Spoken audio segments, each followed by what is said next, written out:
अगर 100 में से आप 99 काम अच्छे करते हैं, भले के लिए करते हैं, लेकिन एक काम ऐसा कर दिया आपने जो तमाम सारे किए कराए पर पानी फेर देता है, फिर से आपको शुरुआत करनी पड़ती है।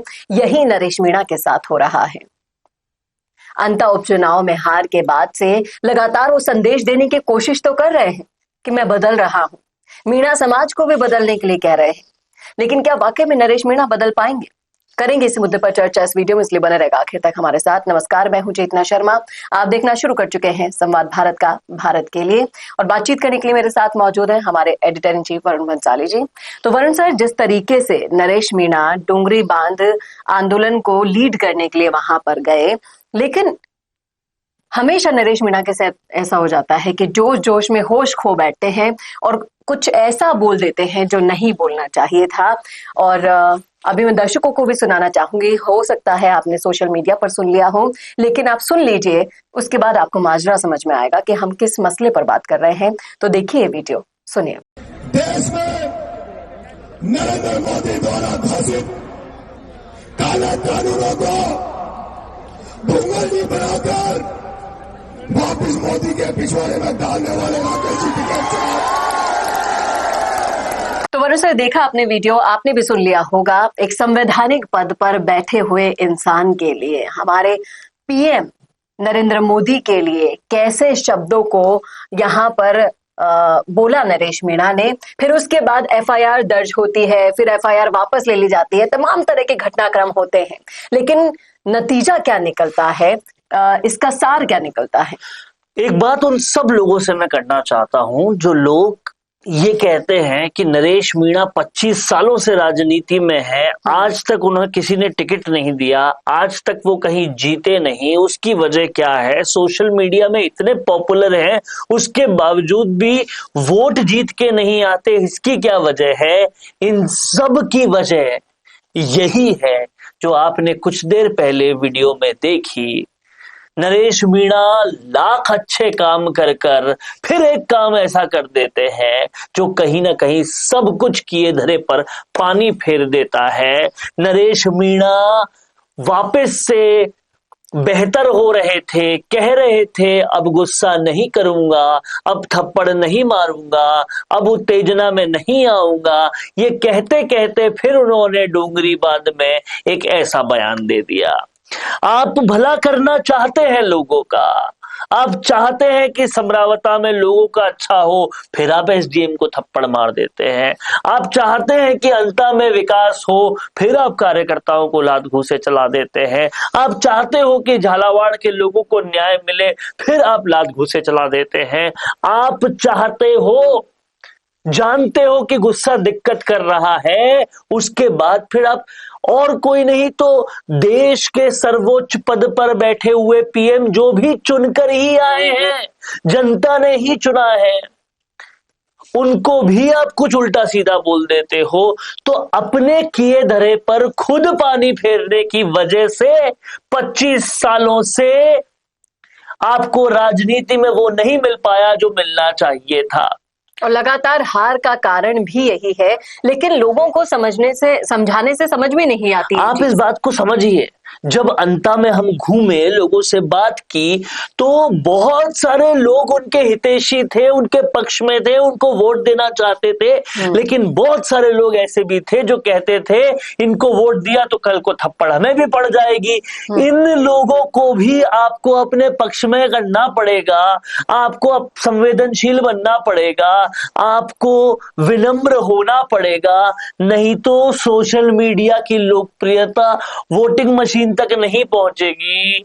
नहीं तो कहीं ना कहीं जो दूसरा धड़ा आपके अगेंस्ट हो रहा है, जिसको आपकी हिंसा से परेशानी है, आपकी भाषा से परेशानी है, वो आपसे दूर होता जाएगा।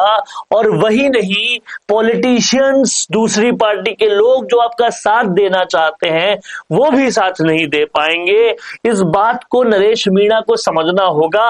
और ये सब करने से दिक्कत में कौन आएगा? ये सब करने से घाटा किसका होगा? उस जनता का होगा जो आपसे आशा कर रही है कि ये लड़ाका मेरे लिए लड़ेगा। ऐसा कुछ करके फिर जेल चले जाना है और जेल जाकर फिर जनता को शून्य पर ला देना है। ये सब करने से वापस राजनीति शून्य पे आ जाएगी और बार बार ऐसा करने से सब कुछ खत्म हो जाएगा। इस बात को समझिए। इसको समझने में देरी क्यों हो रही है नहीं समझ में आ रहा कि एक नहीं, दो नहीं, 3 बार हारने के बाद भी नरेश मीणा इस तरह की गलती दोहरा क्यों रहे हैं। लेकिन नरेश मीणा मीणा समाज को कहते हैं कि आपको बदलने की जरूरत है। नरेश मीणा को खुद को कितना बदलने की जरूरत है ये नरेश मीणा इस बात को नहीं समझ रहे कि जो माइंडसेट है लोगों का उनको चेंज करना है, जैसे किरोड़ी लाल मीणा ने किया। आप इस बात को समझिए।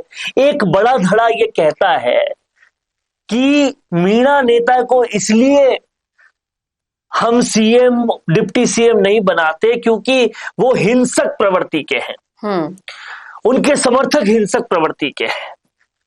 आप देखिए किरोड़ी लाल मीणा ने इस बात को पूरी तरह से गलत साबित किया, हर बार हिंसा का विरोध करके और कहीं ना कहीं हर बात को शांति से सुलझा के। लेकिन नरेश मीणा फिर उसी बात को सही साबित करने में लग जाते हैं।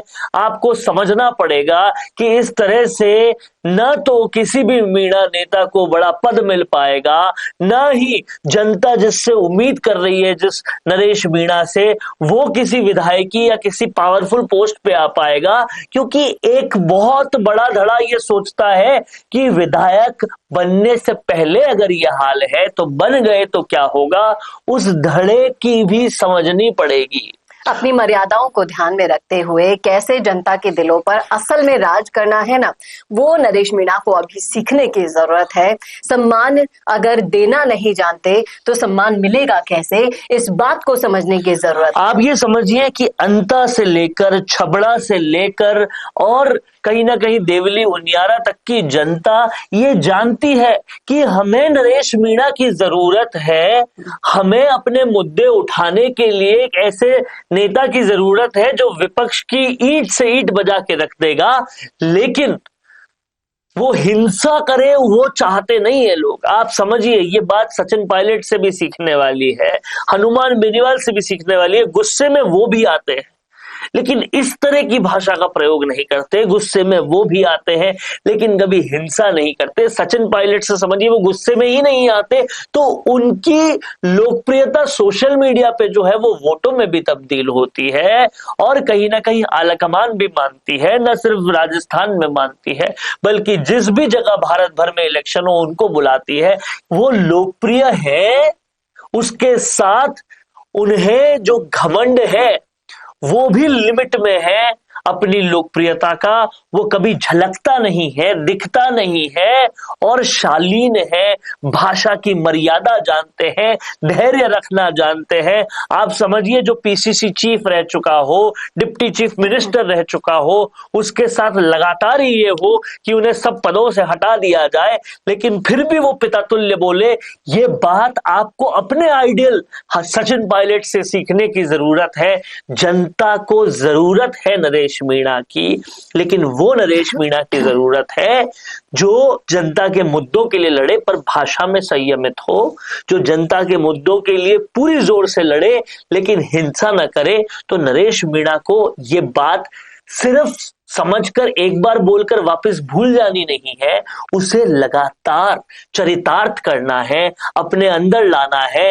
नहीं तो ये जो 25 साल बीते हैं ये 35 भी हो जाएंगे, 45 भी हो जाएंगे, ना उन्हें कुछ राजनीति में मिलेगा, ना जनता को पावर के साथ नरेश मीणा मिलेगा। और अभी कुछ लोग जब ये विश्लेषण सुन रहे होंगे तो वो लोग समझेंगे कि तुम्हें भाया ने कितने पैसे दिए, तुम बीजेपी के अंदर। आप इस बात को समझिए कि हम खुद चाहते हैं कि नरेश मीणा पावर के साथ आए, विधायक बने, लेकिन सच्चाई ये है कि ये सारी चीजें, हिंसा करना, गुस्से में आना, उल्टा सीधा बोलना, ये राह का रोड़ा है जो नरेश मीणा को बनने नहीं दे रहे। वो झालावाड़ के लिए जिसने लड़ाई की वो नरेश मीणा है, समरावता के लिए जिसने लड़ाई लड़ी वो नरेश मीणा है, जिसने लड़ाई लड़ी अंता के उस गांव के लिए जहां तक विकास नहीं पहुंचा वो नरेश मीणा है, और डूंगरी बांध के लिए भी जो संघर्ष कर रहा है वो नरेश मीणा है। ये सब काम वो कर रहे हैं, तारीफ के काबिल है। पीड़ित गरीब शोषित की आवाज उठा रहे हैं, बहुत अच्छा कर रहे हैं। लेकिन ऐसे में एक और जनप्रतिनिधि जिसे पूरे देश ने सर्वोच्च पद पे बैठाया, उनके लिए इतनी अभद्र भाषा का प्रयोग करना, तो फिर एक धड़ा जनता का यही कहेगा कि जब ये बिना पावर के ऐसा कर सकते हैं तो पावर के बाद क्या करेंगे, इनको वोट नहीं देंगे, इनको सीट नहीं देंगे, ये समझना पड़ेगा। तो नरेश मीणा को ये चेंज करके ही वो सियासत में आ सकते हैं। जो हम कह रहे हैं वो उनके भले के लिए ही कह रहे हैं, फिर चाहे कोई गुस्सा करे, कोई भायागा कुछ भी करे, लेकिन बात जो है वो सच है। अब आप क्या कहते हैं इस मुद्दे पर? रखिएगा राय जरूर। हमने तो हमारा जो सोचना था, हमारा पक्ष था, वो रख दिया इस मामले पर। आप भी अगर इससे सहमत है तो रखिएगा राय कमेंट बॉक्स में, और कैसा लगा वीडियो बताना ना भूलेगा। और ऐसे वीडियोस के लिए देखते रहिए संवाद भारत का, भारत के लिए। नमस्कार। अगर आप बनना चाहते हैं पॉलिटिशियन, लेकिन पब्लिक स्पीकिंग और अपने विचारों को व्यक्त करना चुनौती लगता है, या कैमरे और पब्लिक के सामने किसी तरह से बोल पाए इसमें मुश्किल होती है, तो मिशी मीडिया सॉल्यूशंस लेकर आया है पॉलिटिकल कंसल्टेंसी कैंपेन, जिसमें वरिष्ठ जर्नलिस्ट और पॉलिटिकल एनालिस्ट की एक्सपीरियंस्ड टीम आपको मदद करेगी, जिससे आपकी आवाज और भी बुलंद हो जाएगी।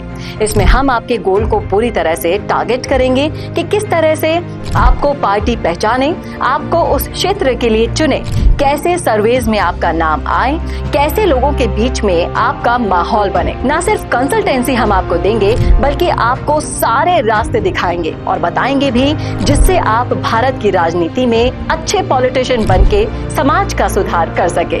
तो अभी कांटेक्ट कीजिए स्क्रीन पर दिए गए नंबर पर।